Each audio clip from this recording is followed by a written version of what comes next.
xarra, ese tren de llegenda encara funciona. El llibre, que és un llibre que està fet amb molta imaginació, ja que reconèixer-lo a Llull, Pues se me va a ocurrir el conte, també pues el conte.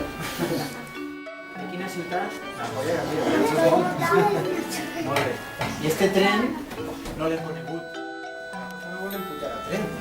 Va ser així com hi havia un vagó, ara veurem algunes fotos, hi havia un vagó de productes i un altre vagó de gent.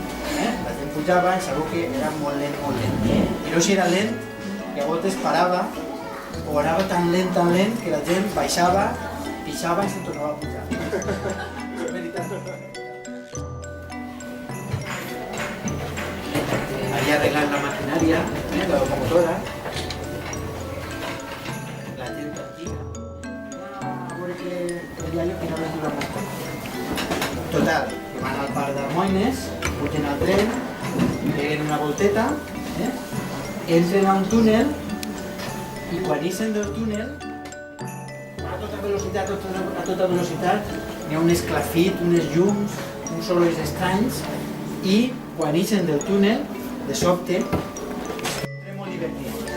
Quan ixen del túnel resulta que estan, el gegant del Serpis apareix, i clar, és un home molt fort, molt gran, i vol parar el tren, i el Ferran els diu, no us conteu res als pares, és una aventura que han viscut nosaltres, però no us conteu res perquè no s'ho creuran.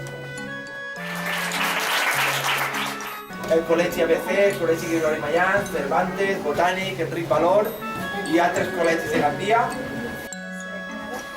Categoria infantil, Violeta Jodrà Caneta. Títols banderetes del Col·legi ABC. Un aplaudiment. I... un dinosauri!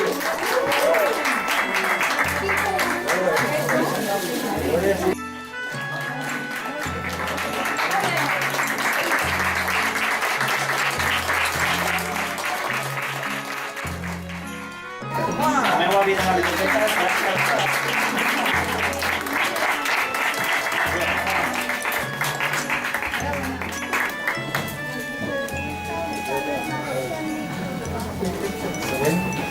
En una biblioteca hi havia millors fantàstics.